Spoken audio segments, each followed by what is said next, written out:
Bismillah, walhamdulillah, wassalatu wassalam ala rasulillah, amma ba'd. Ang lahat ng papuri at salamat ay para kay Allah, naway ang kapayapaan at pagpapala ay sumakay Propeta Muhammad sallallahu alaihi wasallam sa kanyang mga pamilya, mga kasamahan at mga tagasunod hanggang huling araw. At pagbati ng kapayapaan ay sumaating lahat. Salamullahi alaikum wa rahmatullahi wa barakatuh. Sa sandaling ito ating tatalakayin ang pinakatanyag na kabanata mula sa banal na Quran. Ito ay walang iba kundi ang Surah Al-Fatiha o ang kabanata ng Al-Fatiha. Ito ay kilala sa iba't ibang pangalan. Kabilang sa pangalan nito ay ang Fatihatul Kitab o ang panimula ng Quran dahil ito ang pinakaunang sura na ating mababasa sa banal na Quran. Kabilang sa pangalan nito ay Ummul Kitab o ina ng aklat. Kabilang sa pangalan nito ay Sab'a Mathani, ibig sabihin yung 7 nagtutugma. So itong sura na ito, itong kabanata na ito ay sura Makkiyah, ibig sabihin ito ay binaba nung ang propeta Muhammad sallallahu alaihi wasallam ay nandoon pa sa Makkah bago pa siya lumipat sa Madina. At isa sa mga palatandaan ng pagiging tanyag nito ay walang sinuman ang Muslim liban na lamang na ito ay kanyang kabisado. Bakit kanyang kabisado? Kasi ito ay kanyang binabasa every day sa kanyang pagdarasal ng hindi bababa sa 17 times a day. Bagkos sinabi pa ng propeta Muhammad sallallahu alaihi wasallam, la salata liman lam yaqra bi Fatihatil Kitab. Walang sala, hindi tanggap ang pagdarasal ng isang tao na hindi nagbasa ng Suratul Fatiha. So, lahat ng Muslim binabasa ito ay ang tanong natin ngayon. Ano ba ang kahulugan na taglay ng Suratul Fatiha? Ano ba ang importansya nito? Ano ang mga kabutihan na madudulot nito? Una sa lahat, naniniwala tayo bilang mga Muslim na ang Surah Al-Fatiha ay kabilang sa mga kabanata sa banal na Quran na ginagamit sa panggagamot. Bagkos sa panahon ng propeta Muhammad sallallahu alaihi wasallam, ayon kay Sa'id Al-Khudri radiyallahu anhu, na minsan sila ay naglakbay. At habang sila ay naglalakbay, ay mayroong lumapit sa kanila at nagtanong kung mayroon bang marunong sa kanila na manggamot. Dahil ang leader ng mga tao na yon, ng mga taga-disyerto na yon, ay nakagat o na poison ng isang scorpion. At isa sa mga sahaba radiyallahu anhum ay pinadala ni Sa'id Al-Khudri. At yung taong yaon ay binasahan niya ng Surah Al-Fatiha, yung chief nung tribo na humingi sa kanila ng tulong. At nung nangyari ito, kanyang sinabi ni Abu Sa'id Al-Khudri radiyallahu anhu yung pangyayari na yun kay propeta Muhammad sallallahu alaihi wasallam, at ang propeta ay nagtanong, paano mo nalaman na ito ay gamot? Bagkos ito ay patunay na ang Surah Al-Fatiha ay pwedeng gamitin na panggagamot. So, maririnig natin yan sa mga ruqya. Kapag may sakit yung tao, pwede mo siyang basahin bago ka uminom ng tubig. Ihihipan mo yung tubig at inshallah ta'ala sa pamamagitan ng kapahintulutan ni Allah, ikaw ay gagaling. So ano ba ang kahulugan ng bawat bersikulong tinataglay nito? Hindi naman maganda na tagal-tagal na natin itong binabasa, ilang taon na tayo sa Islam, hindi mo pa rin alam ang ibig sabihin ng binabasa mo na Suratul Fatiha. So magsisimula tayo. Una sa lahat, Bismillahirrahmanirrahim. Bismillah, sa ngalan ni Allah, ang maawain, Ar-Rahman, Ar-Rahim, ang mahabagin. Alhamdulillahi Rabbil Alamin. Alhamdulillah, sinasabi ng iba, mga pag tinatranslate nila, pasasalamat kay Allah. Ngunit ang pinakatama na translation nito ay ang papuri. All praise. The praise is for Allah. So ang papuri ay para kay Allah. Rabb al-Alamin, Rabbul Alamin, Rabbil Alamin. Ibig sabihin, ang Panginoon ng sanlibutan. Ang alam, alamin, ang plural niya, yan ay plural ng alam. Pag sinabi mong alam, lahat ng nilikha ni Allah subhanahu wa ta'ala. Lahat ng bagay liban kay Allah, ang tawag dyan ay alamin. So si Allah subhanahu wa ta'ala, siya ang Panginoon ng lahat ng bagay, ng sanlibutan. Pag sinabi mong Rab, ang English niyan ay Lord. Pag sinabi mong Lord, parang sa lupa, landlord, ha? Ibig sabihin, siya yung namamahala, siya yung nagmamanage, siya yung nagsusupervise. So si Allah subhanahu wa ta'ala, siya ang namamahala sa sanlibutan, sa lahat ng nilikha. Sa lahat ng nilikha. Ar-Rahman Ar-Rahim, inulit muli ng Allah subhanahu wa ta'ala, Ar-Rahman Ar-Rahim, ang maawain, ang mahabagin. So ang habag at awa ay parehas ng kahulugan. Anong kaibahan ng Rahman sa Rahim?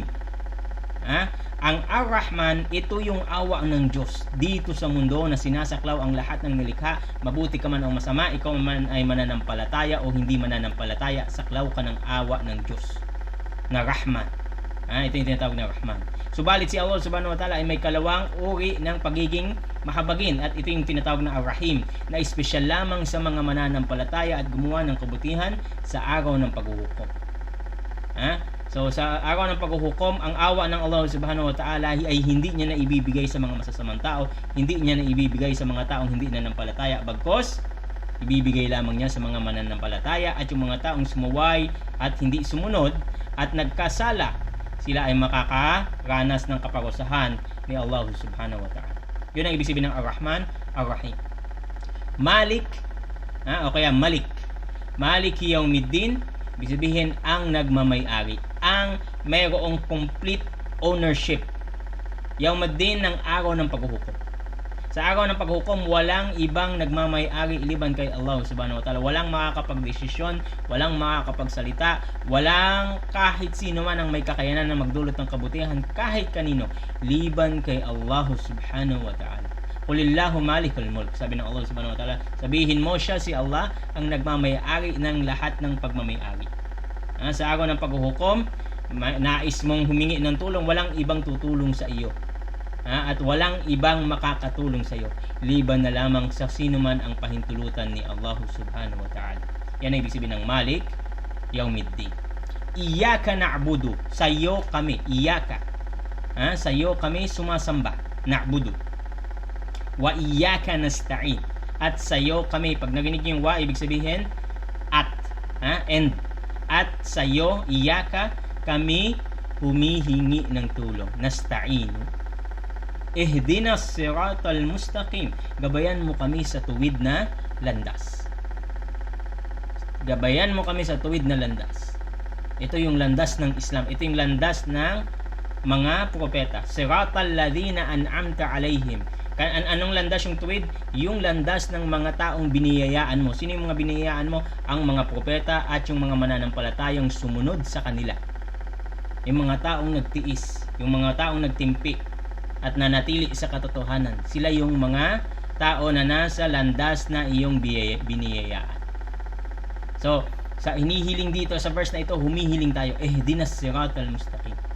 Kaya tayo ay humihiling kay Allah na gabayan niya tayo sa tuwid na landas. Kaya minsan magtatanong ngayon yung ibang tao, o akala ko ba ang mga Muslim, ang Islam ang tuwid na landas, bakit nyo pa hinihingi doon sa Suratul Fatiha na gabayan kayo sa tuwid na landas? Kasi po, mayroong pagkakataon na kung saan hindi natin malalaman, ang demonyo nag-aabang at inaabangan niya tayo na mahila niya tayo doon sa baluktot na landas. So paulit-ulit tayo humihiling at least 17 times a day na ituwid tayo ng Allah subhanahu wa ta'ala, ilagay niya tayo sa matuwid na landas upang tayo ay hindi maligaw, upang tayo ay hindi madulas doon sa maling daanan.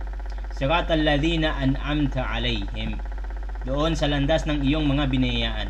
Gayril magdubi alaihim waladdallin, at huwag doon sa daanan ng mga taong umani ng iyong galit. Sino itong mga tao na umani ng galit ni Allah subhanahu wa ta'ala? Sila yung mga tao na mayroon silang kaalaman, inalam nila at nalaman nila ang salita ng Diyos, ang aral ng Diyos, ngunit hindi nila sinasabuhay. At ang kilalang mga tao na ganito ang pag-uugali ay yung mga Hudyo. Yung mga Hudyo nung unang panahon, ganito sila. Anong meron sa kanila? Alam nila yung katotohanan, alam nila na darating si Propeta Isa alayhi salam, si Prophet Jesus, peace be upon him, pero hindi sila naniniwala. Bagkos, ginawa nila ang lahat ng paraan para mapatay si Propeta Isa alayhi salam. Alam natin na hindi sila nagtagumpay. Meron silang kaalaman, ngunit hindi nila sinasabuhay. So, sino man ang ganito ang pag-uugali, ganito ang tinataglay niya, siya ay kabilang sa mga tao na umani ng galit ni Allah subhanahu wa ta'ala. Gayril magdubi alaihim, hinihiling natin kay Allah, wag doon sa landas ng mga taong umani ng kanyang galit, walad dalin, at hindi din doon sa landas ng mga taong naligaw. Sino yung mga taong naligaw? Sila yung mga tao na kung saan gawa lamang sila ng gawa, ngunit wala silang basehan. Bakit nila ginagawa ang isang bagay? Sila ay kumakanta o sumasayaw. Ito yung kanilang pamamagaan ng pagsamba. Pag tinanong mo, saan mo napulot yan? Sino ang nagturo sa iyo na ganyan ang dapat na pagsamba? Hindi nila alam kung saan nila napulot o saan nanggaling. At nakakalungkot na ang tinutukoy din dito na ito yung pinakasabihin natin na karamihan, katangian ng mga tinatawag na Kristiyano. Yung mga taong Kristiyano na kung saan gawa lamang ng gawa o samba lamang ng samba na hindi nila inaalam kung saan nanggaling yung kanilang gawain, ano ang origin nito, ano ang basihan nito. Sila ay dinidescribe ng Allah subhanahu wa ta'ala na mga nangaligaw. So tayo ay humihiling kay Allah na hindi tayo mababilang sa mga taong naligaw. So yan po ang kabuuan at summarize na ito ay summarize na meaning ng Suratul Fatiha. Kung meron kayong katanungan, huwag niyong kalimutan na mag-iwan ng komento o kaya mag-send ng PM. At hanggang dito na lamang. Assalamualaikum warahmatullahi wabarakatuh.